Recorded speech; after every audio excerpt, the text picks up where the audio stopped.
Oh, welcome in the latest episode of that SEC podcast. I'm your host, Michael Braden. I go by SEC Mike on Twitter.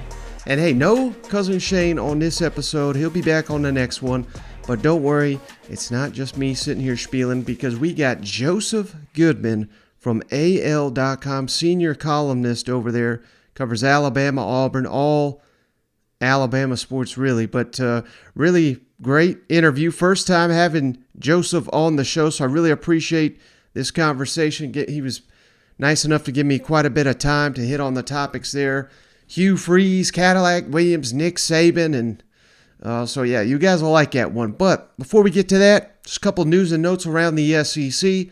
Right before I hopped on, Barry Odom leaving Arkansas, be the new head coach of UNLV, and we were already entering into critical offseason for Sam Pittman and company. Drew Sanders also declared for the NFL draft. A couple of Jadon Hazelwood declared for the draft. I think one of their outstanding linemen, maybe Ricky Stromberg. I don't think he's playing in the Liberty Bowl. Don't quote me on that last one, but it's not just the Liberty Bowl. It's more important now with Barry Odom off to UNLV. Critical hire here for Sam Pittman. I would go so far as to say the fate of his program potentially rests on getting a quality defensive coordinator. And that's a mouthful right there. But Barry Odom, I know the defense wasn't that good this year. It was a talent issue more than any other. Barry Odom won that football program a lot of games the 3 seasons he was there on the Hill.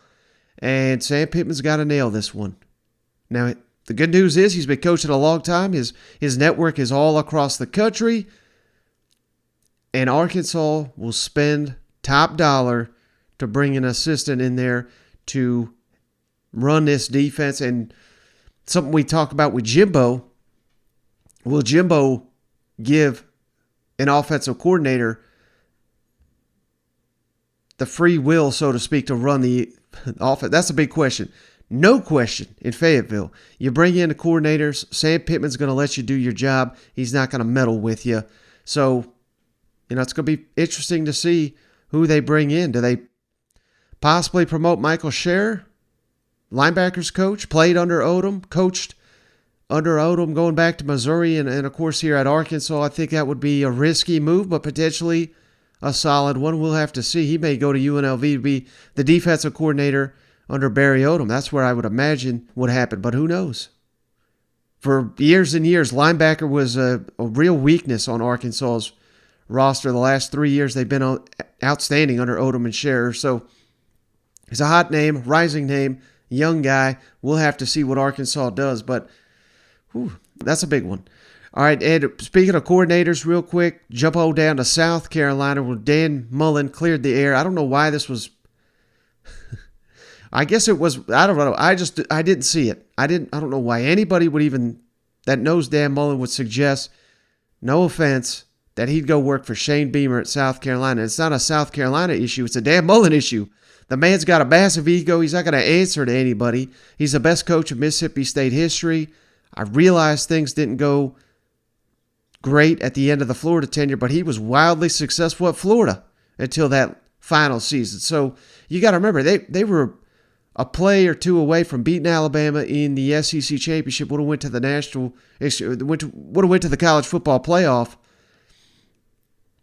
and then things went downhill pretty quick. I get it, but now the next job Dan Mullen takes is going to be a head coaching job, and it may even be in the SEC. He's that good of a coach, and he's got a massive ego. He's not going to be calling plays for anyone short of maybe Nick Saban, someone of that caliber. So Dan Mullen clears the air, says South Carolina, they'll get a great offensive coordinator, but it's not going to be me. He said that on the radio here on Tuesday, so just wanted to clarify that. And real quick here, sticking with South Carolina, Jaheim Bell, outstanding tight end, has jumped into the transfer portal. Potentially huge loss. He could return, but clear, unhappy with how he was utilized at times in Columbia this season. That was no secret there. So it's hard to imagine him coming back. He's going to have opportunities all across the country and the SEC, I have to imagine. And a little tally here. Wanted to make note of this. Day one. If you haven't checked it out already, head on over to thatsecpodcast.com. I've got a running list of every single SEC player in the transfer portal. I'm doing this as they're jumping in, noting commitments. Not seeing a lot of commitments at this point in time, but those will be added as they happen. Just wanted to run a couple of these figures. Players currently in the transfer portal from each SEC school. Florida, 15. Texas A&M also 15 according to my unofficial count. So Florida and A&M leading the way. Arkansas right there at 13. Alabama 12. Ole Miss 9. Missouri also has 9. Kentucky 8. Auburn's up to 7. Vanderbilt 6. Mississippi State and Tennessee 5. South Carolina 3. LSU's got 3. And Georgia with that goose egg. They're the only ones without a player currently in the transfer portal. And I just wanted to mention those numbers. These will be fluid. Some guys jumping in, some guys jumping out. You'll get additions along with subtraction. So this will all work itself out. I'm not hitting the panic button. But those four at the top, Florida and A&M with 15, Arkansas with 13, Alabama with 12. I give Billy Napier, I know a lot of people want to give him a ton of hell. I give him a pass. This is year one. He's cleaning out that locker room, getting it his players, getting players that are bought in. Not saying that the guys leaving are bad guys, but maybe they just don't fit the system. Maybe they don't like the position coach. Maybe they don't like the coordinator. Maybe they don't like Billy Napier. Whatever it is, that's going to happen. The three that are an issue to me, A&M, Arkansas, and Alabama, all established coaches there, been there a while, having this many guys jump into the portal. And again, you'll get guys out of the portal. You'll get guys, obviously, in high school recruiting to shore these numbers up. But a little bit of a red flag there with those programs. So just something to monitor heading into the offseason. Let's see who they get to kind of make up for all these losses. But I think that tells you an indication of where maybe some of these programs are. And I'm not sitting here saying they're on the decline or anything like that, but they are at critical junction points. And if nothing else, what it tells you is their roster is being turned over quickly. And maybe if you're an Arkansas fan, that's a great thing because the team underperformed. Not everyone's bought in. Same thing with A&M. Even as wild as that is to say, Alabama at 10-2. Maybe a little roster turnover is going to be great for you. Just something to keep your eye on here as the transfer portal heats up here in late December. But all right, let's get over to our interview with Joesph Goodman, senior columnist over at AL.com. All right, we're pleased to be joined by Joesph Goodman. Of course, you know him, a columnist for AL.com and author of We Want Bama, A Season of Hope and the Making of Nick Saban's Ultimate Team. And don't forget to give him a follow on the Twitter machine at Joe Goodman Jr. It's quite the entertaining feed you got there, Joesph. So thank you for joining me. I really appreciate it. Yeah, just trying to keep it light, have a little fun out there on the Twitter streams. Well, speaking of that, that's the very first question. We got a lot of hit on Hugh Freeze, Cadillac, Nick Saban, Trent Dilfer, even down there in Alabama. But before we get to all that, I wanted to ask you something you've been having some fun with, the Hugh Freeze effect down there at Auburn. You're having quite the time interacting with these Auburn fans that are praising St. Hugh Freeze down there. Do you have a favorite Hugh Freeze effect interaction you've had so far? Gee, I don't think anyone at Auburn is considering this guy a saint. I mean, but I have not liked the effect that, his controversial hiring has had on a portion of the fan base, who've decided it's like their job now to attack people who have been trying to hold Hugh Freeze accountable. So, some of those people needed defending on Twitter, and I just decided like enough was enough. I didn't want to hear any more of this, like these people going after people in the Auburn fan base who were upset with Freeze's hiring for this reason and that reason. Yeah, and so it's an unfortunate effect that has had on Auburn's fan base. They hired this controversial guy, and as fans do, they want to support this guy, which is understandable. But at the same time, just kind of accept what it is.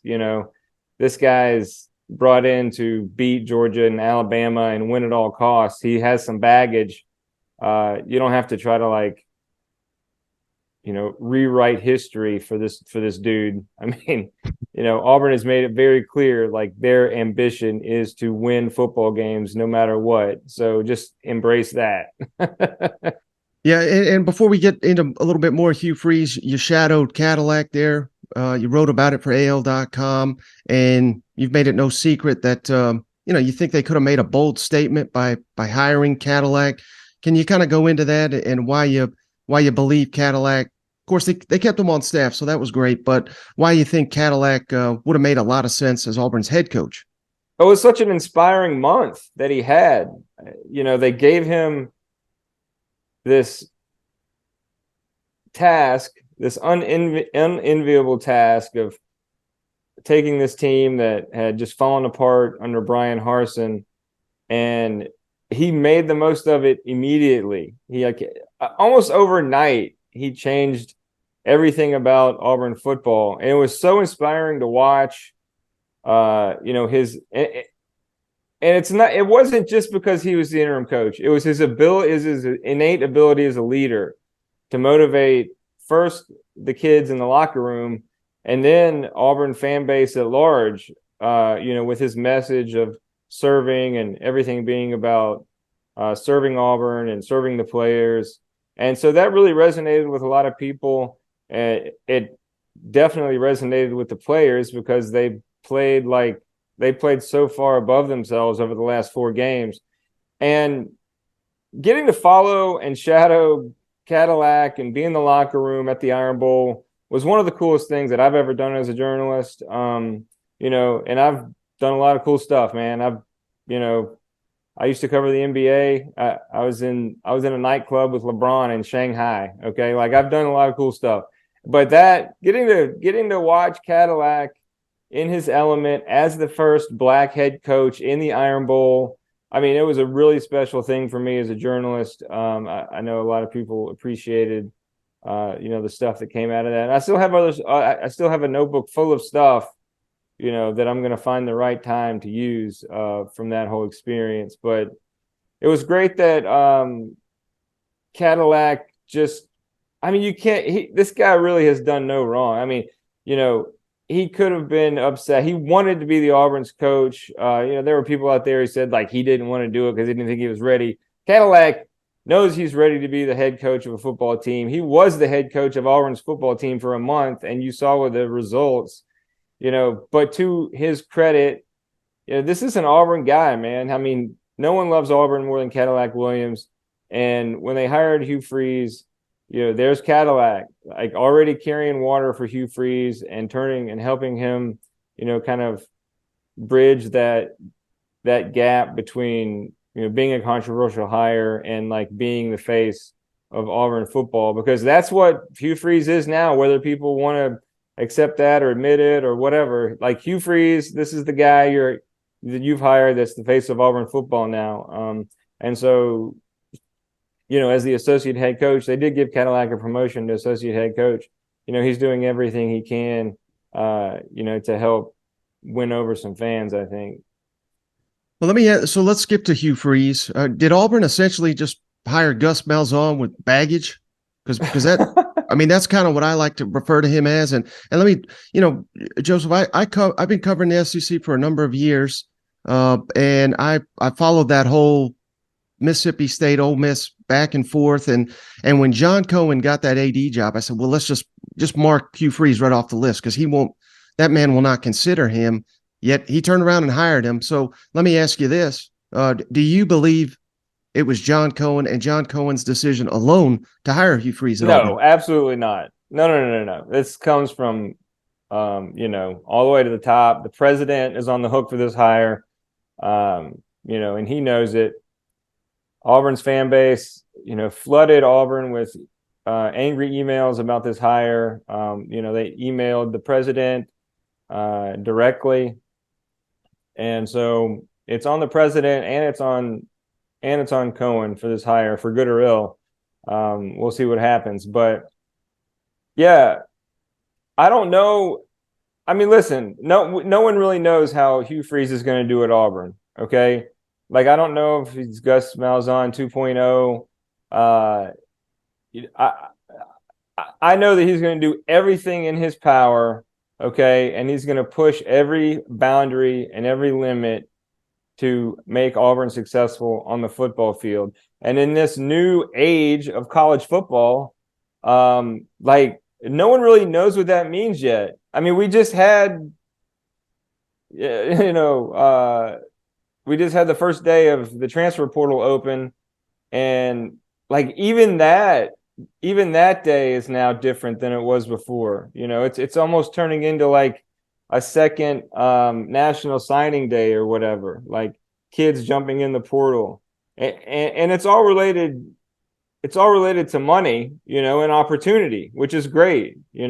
There are these forces that are driving college football forward, and that's great to see. So we don't really know, like it's impossible to tell how Hugh Freeze is going to do at Auburn, because he is hired under a different set of circumstances than Gus Malzahn had at Auburn, even during his tenure there. So, all things being considered, Hugh Freeze is going to have the test for Hugh Freeze is to see how he can adapt to this new world of NIL and transfer portal, to compete with Alabama and Georgia. Like that's his job, So yeah, to call it Gus Malzahn 2.0 seems kind of derivative. Well, that's what I'm trying to do. but yeah, so they had obviously an introductory press conference. I like to consider it more of a pep rally. I mean, they were applauding him. He was crying, and I know you were there. You asked him about his roadblocks, so to speak, to get into the SEC. He denied that, even though AL.com has done a good job reporting on that. You can go read it. There was the Pat Forty report that he can't handle his social media. He says that's not true. He's since kind of backtracked that on College Game Day. Let me ask you this, Joesph. I mean, maybe these things are insequential and they won't really matter, but this is supposed to be a change man. This is my second chance, even though I've been shady for 20 years. Is he a new man if all of a sudden, I mean, he's apparently seems disingenuous from day one? The only thing new about Hugh Freeze to me seems like his job. So, and that's fine. I mean, he is like that. This is who Auburn hired. Okay. It is what it is, man. I mean, it's Hugh Freeze. And, like I said, Auburn has shown how much ambition they have. And Auburn has always been ambitious. Like, go back to, Cam Newton's whole controversial season, and Auburn embraced that. They just said, we're just going to, embrace this. And they called it audacity or whatever. So this is a brash, ambitious look for Auburn. And really it's kind of, keeping within the culture of how they operate. They hired, and Bruce Pearl is like in your face as a basketball coach. He's a great basketball coach, but he was hired, the biggest parallel you want to make, I guess, would be Bruce Pearl and not Gus Malzahn, because look at how Bruce Pearl was hired. He was hired under a show cause, and Auburn gave him a second chance. And Bruce Pearl came in, and now he is really like beholden to Auburn for giving him that second chance on the big stage. And let's not downplay the potential of Auburn either. Okay. I think some people have tried to do that and say Auburn has taken a step back. All the resources are there. All the potential is there for Auburn to become like the next Clemson, like what Dabo has done in the ACC. It's more competitive in the SEC, But at the same time, parity is about to hit college football in a way that the game hasn't seen. So with the advent of the college football playoff, NIL, transfer portal, like all of these things collectively are going to make college football, more competitive for a larger group of teams. And Auburn is positioning itself right now as we speak to take that step up and put themselves on a level playing field with Alabama and Georgia. And let's just be honest, like they weren't before. Like they could not recruit the level of players that Nick Saban and Kirby Smart could recruit. So now they think with Hugh Freeze and their NIL collective on to victory that they can. Yeah, I poke fun at the guy, but I gotta imagine he's gonna work his ass off to do the best job. This is gonna be his final shot. If he blows it here, he's not getting back in the SEC. So let me ask you this, Joesph. He was asked about it about Alabama, Nick Saban in the presser. Do you think that Hugh Freeze, he's done it twice already, will he beat Nick Saban in an Iron Bowl during his tenure there? Yes, he will. All right. I think so. I think Hugh Freeze is going to win at Auburn. Yeah. Well, speaking of that, so you also did a really good article recently on Nick Saban and basically, hey, this was supposed to be the revenge tour. They were preseason number one, but hell, they're preseason number one every year, it seems like. Fell short of expectations. Can you just kind of rehash that article and really, I mean, he's the greatest coach of all time, but I think it's fair to say this was not a great coaching job by Nick Saban this year. Yeah, sure, Mike. Auburn fans, it's been split down the middle. The reaction to that column is, as a columnist, that's what you want. A lot of Alabama fans appreciated the honesty of it, and a lot of Alabama fans thought it was too critical. But Alabama went into the season as the number one team. Nick Saban, was talking this team up in the preseason, which is something like he usually never does. But he really for Nick Saban, it's all about the leadership on the team. And he had the leaders on this team. That's what he thought. And he did at the beginning of the season. And it's been about that core group of leaders who have really brought the most out of, these individual Alabama teams when they go on to win a national championship, the last one being 2020. That was a great group of guys, Mac Jones, Smitty, Najee Harris, all these guys. And this year is supposed to be Bryce Young and Will Anderson Jr., but, they were always like one play away or one step behind or out of position or making a penalty at a bad time, giving teams a chance to remain in games. And just those little small mistakes, they build up and they build up and they build up. And then you find yourself in a situation that at the end of a game where everything is equal and it's going to come down to, can you make a 50-yard field goal? And can you stop the team from getting in field goal position? Or can you get enough players, get the right personnel on the field for a 2-point conversion when LSU is trying to win the game? So you give anybody one play to beat Alabama, then yeah, they could do that. And that's what Alabama did this year. And so the point of the column was, they had the players, but having a good collection of players is not the same thing as having a good team, or having a great team anyway. I mean, I still consider this Alabama team a good team. They won 10 games. They had excellent players. They have Nick Saban as their coach. But was it a great team? No, it wasn't. I mean, you have to consider everything that Alabama has and then compare that, to Alabama teams in the past. And for that comparison, it was not a great team. Was TCU a great team? I think we all can agree that TCU was a great team. Alabama in 2022, a good team, not a great team. So just because you have a great collection of players, Alabama proved this season that even if for Alabama, you got to have that chemistry, and they just didn't have it this year for whatever reason. All right, final question for you, Joesph. Really appreciate all your time. Who lasts longer at their current job? Nick Saban, Alabama, Hugh Freeze, Auburn. Nick Saban, obviously much older. Hugh, a tweet away from getting in hot water here. So, who's your answer there? Uh, you know, I think it's going to have to be Hugh Freeze at this point, because how much longer is Nick Saban going to coach? I don't really know the answer to that. I think Hugh Freeze is going to have at least, 4 or 5 years here, unless it just completely falls apart and they have to go in a different direction. I don't expect that to be the case.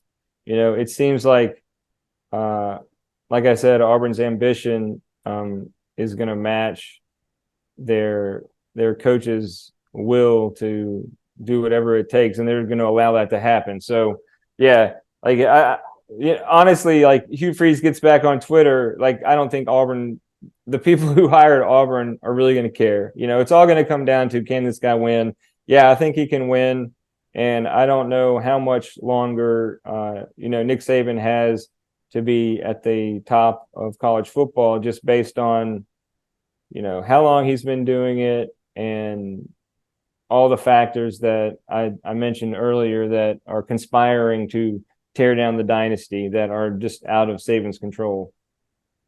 Before you go, Joesph, can you tell the people, our audience, what's the best place, easiest way to find all your work? Oh, yeah, man, just al.com. I'm the lead sports columnist there, and you can check out my columns. Obviously, you can follow me on Twitter. We have fun there. And check out the book, We Want Bama. It is, don't judge a book by its cover. I would say that to other SEC football fans, even Auburn fans. It's really an eye-opening look into, what it takes to be successful in the SEC. So, thanks for having me on, man. Yeah, we'll put a link in the show notes to where you can purchase the book and to Joseph's social media accounts. All right, just will say thanks again, Joesph, for joining the show. I hope everybody appreciated that conversation. Tried to get him to give me some fire takes. He was, a lot of these people I have on, they're a lot smarter than me, so they don't fall for my stupid tricks and things of that nature. But hey, I hope if nothing else, that was an entertaining interview. Joesph does a great job. Links to his work in the show notes, including his book, his social media. I highly recommend you give him a follow. You check out his book. Check out his work at al.com. But that is going to do it for this episode of the show. Hopefully the Tennessee homer, Cousin Shane, will be back on the next episode. Tried to get him back on this one, but he told me he's off the next couple of days, so it'll be a lot easier to track him down. But that is going to do it for this episode of the show. Appreciate each and every one of you for checking us out. We'll catch you on the next one.